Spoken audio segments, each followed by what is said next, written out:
नमस्कार, सूजिस बुलेटिन में आपका स्वागत है। आज दिन भर की खबरों के साथ मैं हूं सपना शाह।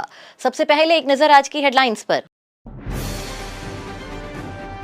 मुख्यमंत्री ने राइजिंग राजस्थान के तहत चिकित्सा विभाग की प्रे समिट में की शिरकत। Invest in health, innovate for holistic future theme पर हुआ आयोजन।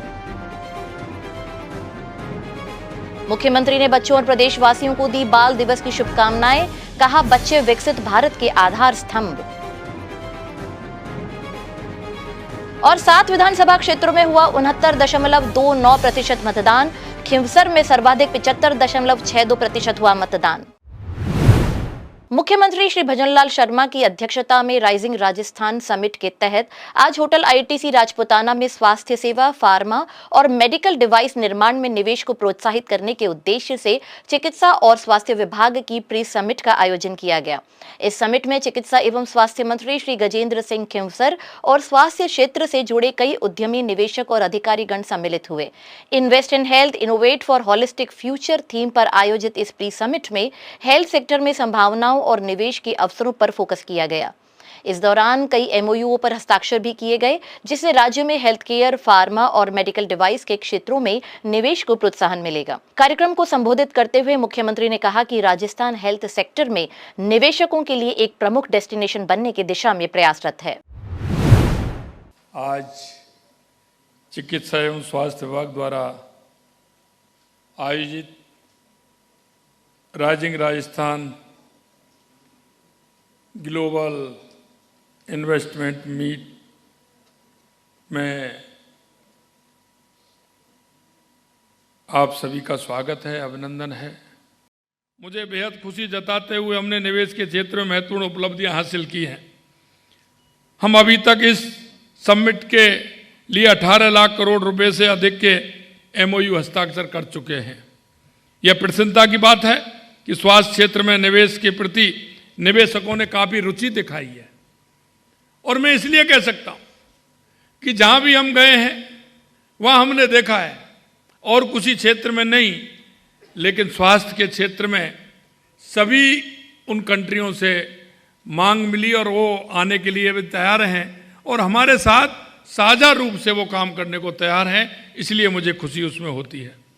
राज निवेश पोर्टल पर अब तक चिकित्सा से जुड़े 57,000 करोड़ रुपए से अधिक के करीब 300 निवेश प्रस्ताव प्राप्त हुए हैं। स्वास्थ्य के क्षेत्र में यहाँ एक से एक बढ़कर एक योजना संचालित है।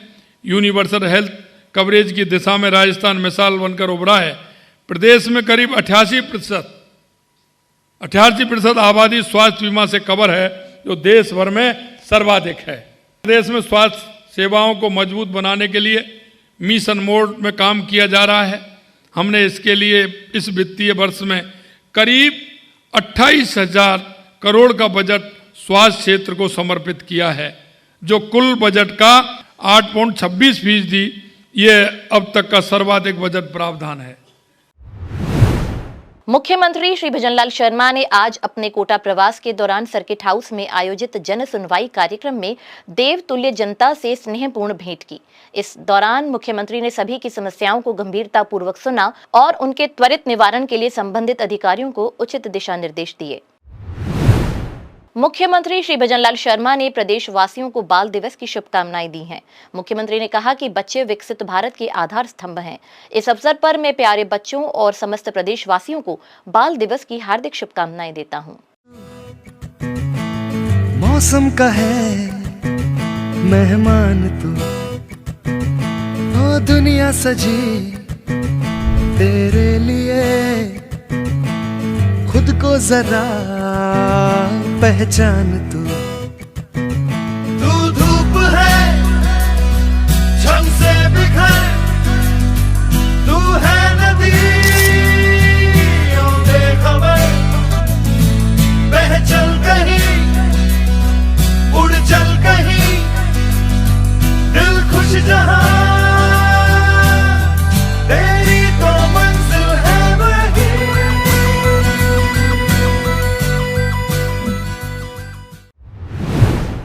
उधर राजस्थान में विधानसभा उपचुनाव के दौरान 7 विधानसभा निर्वाचन क्षेत्रों में शांतिपूर्ण एवं निष्पक्ष मतदान संपन्न हो गया है। बुधवार को रामगढ़, दौसा, चौरासी, झुंझुनू, खिमसर, देवली, उनियारा और सलूम्बर विधानसभा क्षेत्रों में मतदान हुआ। कुल 1915 मतदान केंद्रों पर विभिन्न वर्गों, नवविवाहित, दिव्यांग, आदिवासियों, महिलाओं, बुजुर्गों और युवाओं सहित सभी मतदाताओं ने मतदान में उत्साहपूर्वक भागीदारी की।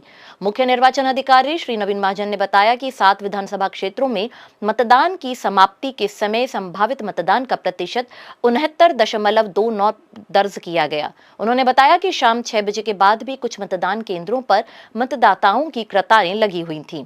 शहरी और ग्रामीण क्षेत्रों के मतदान केंद्रों पर सुबह 7 बजे से मतदाता अपने मताधिकार का प्रयोग करने पहुंचने लगे थे। दिन भर उत्साह से लबरेज मतदाताओं का तांता लगा रहा। इन 7 विधानसभा क्षेत्रों के लिए मतगणना 23 नवंबर को सुबह 8 बजे से होगी। श्री महाजन के अनुसार खिमसर विधानसभा क्षेत्र में सर्वाधिक 75.62% और दौसा में सबसे कम 62.1% मतदान हुआ है। मुख्य निर्वाचन अधिकारी ने बताया कि उपचुनाव के दौरान बेहतर कार्य योजना, नवाचारों और गहन मॉनिटरिंग के फलस्वरूप मतदान निर्बाध और सुचारू ढंग से संपन्न हुआ। शिक्षा एवं पंचायती राज मंत्री एवं जोधपुर जिले के प्रभारी मंत्री श्री मदन दिलावर का पीपाड़ सिटी में कबीर आश्रम के लोकार्पण के अवसर पर भव्य स्वागत किया गया। इस अवसर पर प्रभारी मंत्री श्री दिलावर ने अपने संबोधन में कहा, कबीर आश्रम जैसे पवित्र स्थान पर आकर मुझे अत्यंत प्रसन्नता हो रही है। यह आश्रम न केवल कबीर के विचारों को बढ़ावा देगा, बल्कि समाज में भाईचारे और आपसी सौहार्द को भी प्रोत्साहित करेगा। कबीरदास की शिक्षाएं हमें सत्य, अहिंसा और प्रेम का मार्ग दिखाती हैं। उनकी सीख का अनुसरण करते हुए हम अपने समाज को एक नई दिशा प्रदान कर सकते हैं। मैं सभी से आग्रह करता हूं कि वे कबीर के विचारों को अपनाएं और समाज में एकता और समर्पण का संकल्प लें। मंत्री श्री दिलावर ने कहा कि राज्य सरकार शिक्षा और पंचायत के क्षेत्र में सुधार लाने के लिए प्रतिबद्ध है। कबीर आश्रम के माध्यम से समाज में सकारात्मक बदलाव लाने का ये प्रयास अत्यंत सराहनीय है। जिला स्तरीय राइजिंग राजस्थान इन्वेस्टमेंट समिट बुधवार को बीकानेर के लक्ष्मी निवास पैलेस में आयोजित हुई। इस दौरान 131 निवेशकों ने लगभग 32,000 करोड़ रुपए के निवेश के एमओयू पर हस्ताक्षर किए। इनसे लगभग 24,000 लोगों को प्रत्यक्ष और अप्रत्यक्ष रोजगार मिलेगा। कार्यक्रम की अध्यक्षता केंद्रीय विधि एवं न्याय मंत्री श्री अर्जुन राम मेघवाल ने की। श्री मेघवाल वीडियो कॉन्फ्रेंसिंग के माध्यम से कार्यक्रम से जुड़े। उन्होंने कहा कि प्रधानमंत्री श्री नरेंद्र मोदी का संकल्प है कि वर्ष 2047 तक भारत विकसित देश बने। देश तभी विकसित होगा जब राज्य विकसित होंगे। इसके मद्देनजर प्रदेश के मुख्यमंत्री श्री भजनलाल शर्मा की पहल पर प्रदेश और जिला स्तर पर इन्वेस्टमेंट समिट आयोजित किए जा रहे हैं। श्री मेघवाल ने कहा कि बीकानेर को विकास की दृष्टि से किसी कीमत पर पीछे नहीं रहने देंगे। समिट के दौरान किए गए सभी एमओयू समयबद्ध क्रियान्वित किए जाएंगे। कार्यक्रम के मुख्य अतिथि चिकित्सा एवं स्वास्थ्य मंत्री तथा जिला प्रभारी मंत्री श्री गजेंद्र सिंह खिमसर थे। वीडियो कॉन्फ्रेंसिंग के माध्यम से कार्यक्रम को संबोधित करते हुए श्री खिमसर ने कहा कि बीकानेर पश्चिम राजस्थान का सबसे महत्वपूर्ण शहर है, जहां पर्यटन, सोलर, सिरेमिक, वूलन, पापड़, भुजिया और मिठाई सहित विभिन्न क्षेत्रों में औद्योगिक विकास की अपार संभावनाएं हैं। ये समिट इन संभावनाओं को धरातल पर उतारने में महत्वपूर्ण साबित होगी। उन्होंने कहा कि प्रधानमंत्री श्री नरेंद्र मोदी भारत को दुनिया की तीसरे सबसे बड़ी अर्थव्यवस्था बनाने की दिशा में संकल्पबद्धता से काम कर रहे हैं। उन्होंने विश्वास दिलाया कि राज्य सरकार निजी क्षेत्र के औद्योगिक निवेशकों के साथ पार्टनर के रूप में काम करेगी और ये सुनिश्चित किया जाएगा कि उद्यमियों को किसी भी प्रकार की परेशानी ना हो। जिले के किसानों के लिए गांव, ढाणी और खेतों की ओर जाने वाली राह आसान करने के लिए जयपुर जिला कलेक्टर डॉक्टर जितेंद्र कुमार सोनी ने नवाचार करते हुए रास्ता खोलो अभियान शुरू करने की कार्य योजना लागू कर दी है। जिला प्रशासन के इस अभियान से निश्चित रूप से आमजन को राहत मिलेगी। ग्रामीण क्षेत्रों में रास्तों की भूमि पर अतिक्रमण को लेकर जनसुनवाई के दौरान बड़ी संख्या में परिवाद प्राप्त हो रहे हैं। रास्तों को लेकर न्यायालय में भी वाद दायर किए जाते रहे हैं। ऐसे प्रकरणों में निरंतर बढ़ोतरी होने से आमजन को न्यायालय के चक्कर लगाने और जनधन की हानि होने के साथ साथ क्षेत्र की कानून व्यवस्था भी प्रभावित होती है। इसलिए प्रशासन ने रास्ते संबंधी समस्याओं के निराकरण के लिए रास्ता खोलो अभियान चलाने का निर्णय लिया है। उन्होंने बताया कि सभी खंड विकास अधिकारी अपने क्षेत्रों में आवश्यक संसाधन उपलब्ध करवाने में सहयोग करेंगे।